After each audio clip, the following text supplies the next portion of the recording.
На вчерашната седница на дисциплинската комисија при Фудбалската федерација на Македонија беа донесени низа одлуки со кои неколку фудбалери се казнуваат со забрана за настап, а има и парични казни. Фудбалерот на Новаци Антонио Марцевски доби казна со забрана на настап од еден надпревар. Дамјан Ќосевски, кој го носи дресот на сега веќе новиот третолигаш Каменица Саса, се казнува со забрана на настап на два надпревари, а од овој клуб се казнува со забрана на настап од еден надпревар фудбалерот Филип Николовски. Стефан Филиповски, фудбалер на третолигашот Борец од Велес, се казнува со забрана настап на еден надпревар.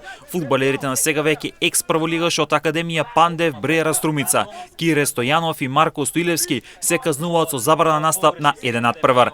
Адил Адили, фудбалер на третолигашот Влазними од Струга, се казнува со забрана настап на два надпревари. Забрана за врши на функцијата од еден месец доби и докторот на фудбалски клуб Каменица Саса, Драги Стојановски. Фудбалски клуб Вардар се казнува со 17.000 евра поради користење пиротехнички средства на надпреварот од 33-тото коло со фудбалски клуб Шкендија.